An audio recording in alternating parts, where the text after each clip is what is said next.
अस्सलाम वालेकुम दोस्तों, नदीम अहमद हाजिर है खट्टी मीठी बातों में आपके साथ। अभी मैंने अपना व्लॉग किया था जो पाकिस्तान के इलेक्शन के मुतालिक था, जिसमें मैंने कुछ बातें कही थी कि जो सिनेरियो नज़र आ रहा है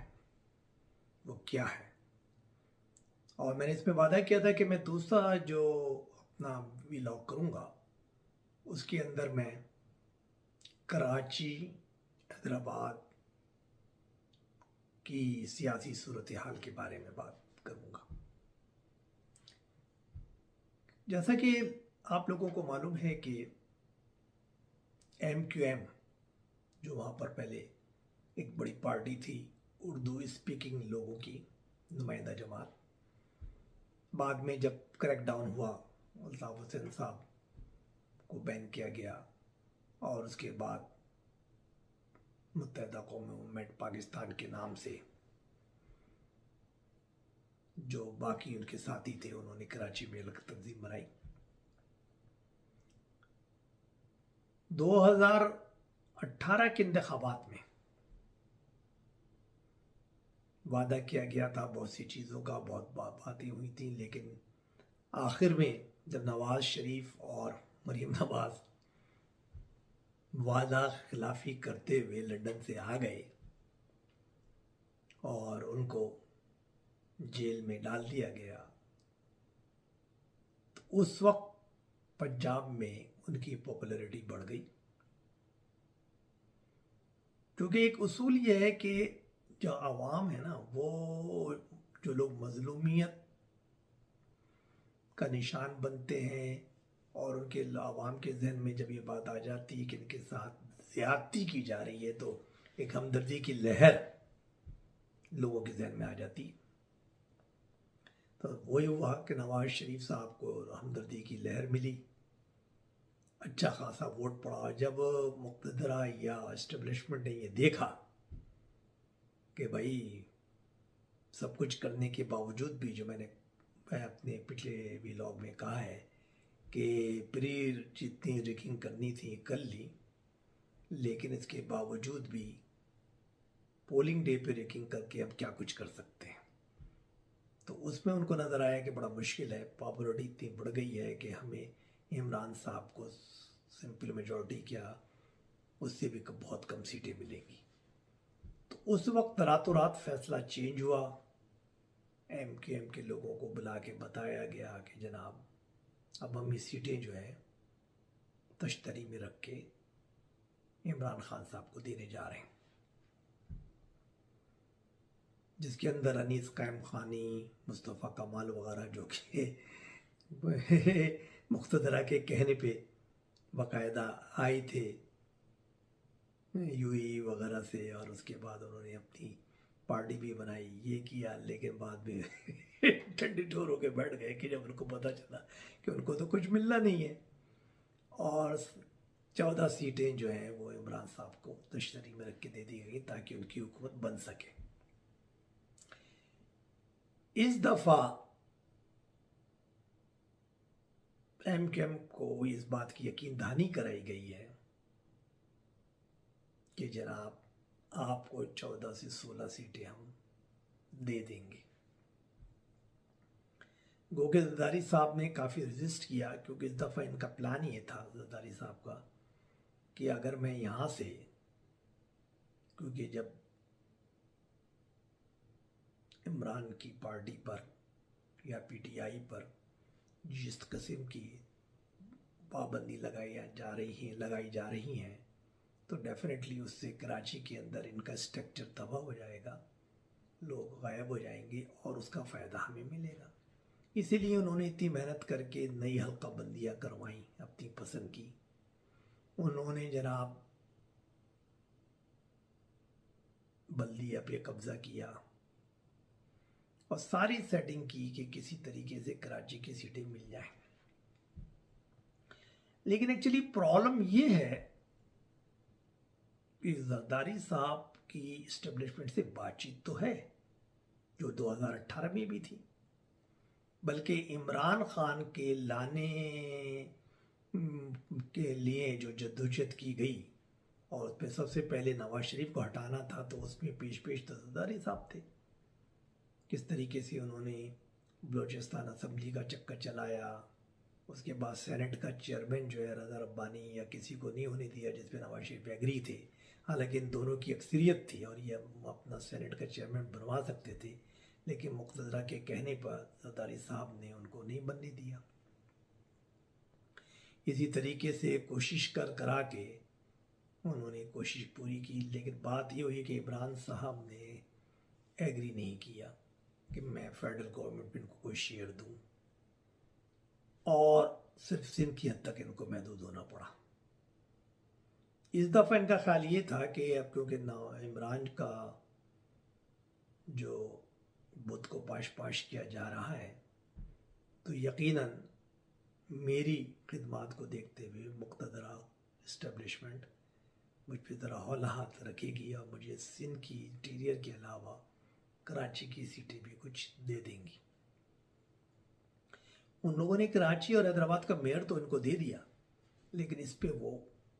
उन्होंने एग्री नहीं किया, क्योंकि इमरान नवाज साहब की सूरत हाल जो है वो इतनी स्ट्रॉन्ग नज़र नहीं आ रही है उनको। पंजाब में जो सर्वे उनके पास आ रहे हैं वो इनको ये बता रहे हैं कि नवाज शरीफ साहब सिंपल मेजॉरिटी हासिल नहीं कर पाएंगे और उनको 20-25 सीटों की ज़रूरत पड़ेगी, नंबर एक। और दूसरी बात ये भी है कि मुक़्तदरा या इस्टेब्लिशमेंट कराची में MKM को ज़िंदा रखना चाहती है। वो ज़रदारी साहब को कंट्रोल करने के लिए इस क़ुव्वत को हर हाल में अपने पास रखना चाहते हैं कि कैसी क़ुव्वत शहरी इलाकों की उनके पास हो कि अगर ज़रदारी साहब या उनके बेटे बिलावल के दिमाग में कुछ फितूर आ जाए या बकौल ज़रदारी साहब के गर्दन में सरिया आ जाए तो हम उसको कंट्रोल कर सकें। तो उनकी दो मेन चीज़ें, एक तो ये कि किसी भी सूरत में वो MKM को शहरी इलाकों में ज़िंदा रखना चाहते हैं, और दूसरी बात ये कि ये वो सीटें हैं जिनसे वो सारा खेल खेल सकते हैं फेडरल का, कि फेडरल गवर्नमेंट आगे पीछे नीचे दाएं बाएं हर काम करने के लिए इनके जो मेंबर हैं वो उनको अपने पॉकेट में रखना चाहते हैं। इसलिए मेरी MKM के ज़िम्मेदारान से अभी 2 दिन पहले बड़ी डिटेल में बातचीत हुई, और सबका कहना ये था कि साहब बस हमें तो अपनी सीटें मिल रही हैं,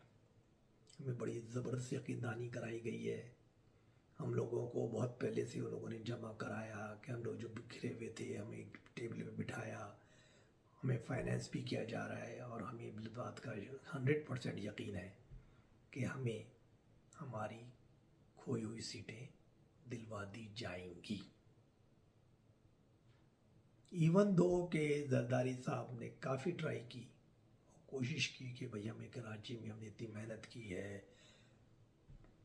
तमाम जो है हल्काबंदी अपनी पसंद की करवाई हैं, और हमें जो है यहाँ से सीटें कम से कम 10-12 चाहिए ताकि हम फेडरल गवर्नमेंट पे कोई रियल रोल प्ले कर सकें। लेकिन उनको साफ जवाब दे दिया गया, उनको साफ बता दिया गया कि नहीं भाई ये सीटें हमारे पास रहेंगी, यानी MKM के पास रहेंगी, और जब हम चाहेंगे अपनी मर्ज़ी के मुताबिक इसको इस्तेमाल करेंगे। लिहाजा अब आप इंटीरियर सिंध तक अपने आप को महदूद रखें। बाकी हाँ, पंजाब में अगर कुछ करना चाहते हैं 2-4 सीटें बढ़ाना तो बढ़ा लें, बाकी और या बलूचिस्तान में भी हमने ओपन छोड़ दिया है, आप चाहें आप बना लें क्योंकि आप भी हमारे बंदे हैं, और नवाज चाहे तो वो बना ले, तो वहाँ पे हमने खुला मैदान छोड़ दिया है।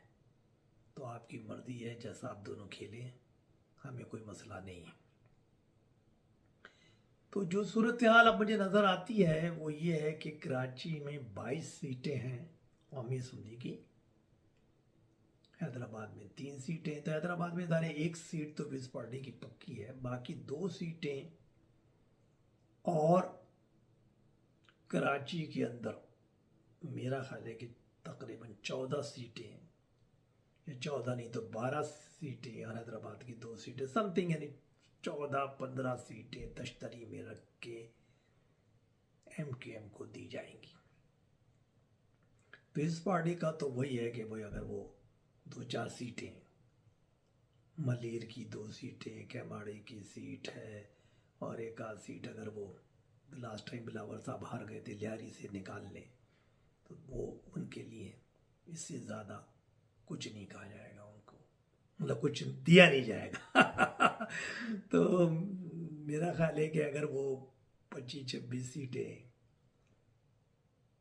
वहाँ से लेते हैं,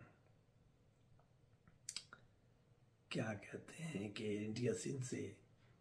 और बाकी 5-6 सीटें कराची से और हैदराबाद से, तो मिला के जो है ना इनके पास सीटें 32 वगैरह के करीब आती हैं। बाकी सीटें अगर पंजाब से कुछ ले लेते हैं, जैसे मैंने लास्ट टाइम बताया कि 60 to 65,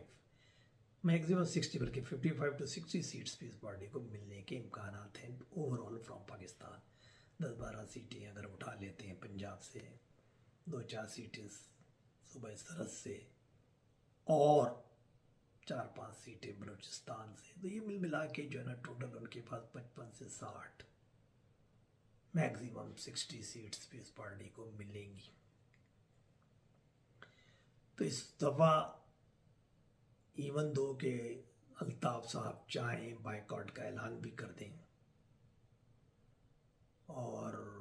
उर्दू स्पीकिंग वोटर्स को बाहर ना निकलने दें, और जो उर्दू स्पीकिंग का जो वोटर है वो काफ़ी हद तक बानी है, पीटीआई के साथ भी है, लेकिन उनकी तंजीमी ढांचा बिखर चुका है कराची में, लेकिन फिर भी कुछ सीटें वो निकाल सकते हैं। हो सकता है 3-4 सीटें वो निकाल जाए। तो एमकेएम की पहले 6 थी, 14 इनकी थी, 14 में से अगर 4 रह जाती हैं तो 10 बचती हैं, तो 10 और 10 में से अगर 8 भी एमकेएम को दे दी गई तो 8 वो हैं, 6 उनकी थी, तो 14 बन जाती हैं सीटें। एक आध हैदराबाद से आ गई तो 15, या यहाँ 13 आ गई। अगर एक आध जो है पीपल्स पार्टी को ज़्यादा देनी पड़ गई तो वो अलग बात है। तो ओवरऑल जो सूरत हाल नज़र आ रही है वो यही है, क्योंकि एमकेएम ज़रूरत है मुक़र्रर की, और उन्होंने रियलाइज़ कर लिया कि भाई हमें एक ऐसी पार्टी चाहिए, नंबर 1, जो पीपल्स पार्टी को और जरदारी साहब को, उनके बेटे को कंट्रोल कर सके सिंध के अंदर अगर उनके कभी आंखें ऊपर नीचे होती हैं, और दूसरे नंबर पे हमारी जेब में इतनी सीटें होनी चाहिए ताकि जब चाहें हम उनको इस्तेमाल कर लें मरकज़ी हुकूमत बनाने में। तो ये एक पूरा सिनेरियो जो सामने नज़र आता है वो शहरी इलाकों का ये है। इसलिए सिंध के अंदर बाकी जो पार्टीज़ हैं जैसे मौलाना फजलुर रहमान है, उनका वोट बैंक है, लेकिन आई डोंट नो कि लाड़काना में वो राशिद सुब्रो साहब कहते हैं, लेकिन फिर भी सब कुछ करने के बावजूद भी वो बिलावल साहब को शिकस्त दे नहीं सकते। ज़ाहिर है क्योंकि वहाँ पर भुट्टो साहब के मज़ारात हैं, भुट्टो फैमिली के, और लोगों की बड़ी अक़ीदत है। तो इवन दो कि वो कुछ करें या ना करें, फिर भी वो 15-20 हज़ार ज़्यादा वोट लेके वहाँ से जीत जाएंगे। तो ये वो सूरत हाल है। अब इसमें अल्ताफ़ हुसैन साहब की बातें ज़रा दिलचस्प हैं। बयान बयाजी तो वो ये करते हैं कि पानी है पीटीआई के फेवर में, लेकिन अभी तक उनकी जो मजलिस आमला ने और इससे कोई ऐलान नहीं किया है कि वोट उनको दिया जाए, और ना ये ऐलान किया है कि हम बाइकआउट कर रहे हैं, ना उन्होंने अपने, क्योंकि इतने लोग आज़ाद खड़े हुए तो पता नहीं कौन उनसे सपोर्ट मांगना चाहता है, अभी तक कोई अपना लिस्ट बताई है, ना ऐलान किसी सपोर्ट का किया है। तो जो कि एक बहुत बड़ा फैक्टर है। अब वो उनके ऊपर है, वो इलेक्शन से 1-2 दिन पहले बाइकआउट का भी ऐलान कर सकते हैं, वो किसी और को अचानक ऐलान कर सकते हैं कि ये हमारे वोटर, सॉरी हमारे कैंडिडेट हैं, इनको वोट डालें आप लोग, और या फिर वो पीटीआई की सपोर्ट का भी ऐलान कर सकते हैं। तो ये चीज़ बड़ी देखने की होगी, जो कि काफ़ी चीज़ों का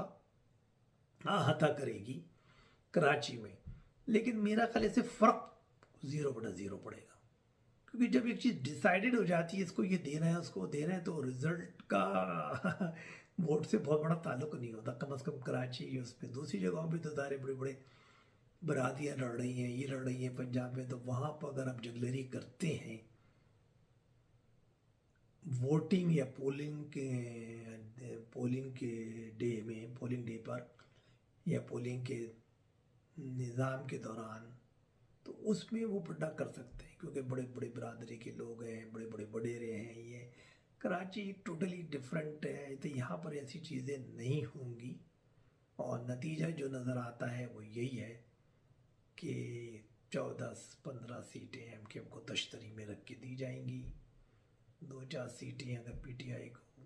क्योंकि दे गई तो दे दी गई तो दे दी गई, और ताकि पता लगे कि इम्पार्शियलिटी है। और फिर इस पार्टी को तो 70 ईयर सिंध और जो कराची की उनकी जो रिवायती सीटें हैं, मलीर, कैमाड़ी, बला, लियारी वगैरह, वहाँ से उनको मिलेगा। तो ये मेरा तज़िया है। मैं दूसरा तज़िया जो है वो कल इंशाल्लाह मैं पेश करूँगा, जिसके अंदर हम बताएंगे ओवरऑल सिचुएशन, कि ये तो एक सिनेरियो जो मैंने आज दे दिया पहले व्लॉग में, उसके अलावा भी दूसरा सिनेरियो क्या हो सकता है,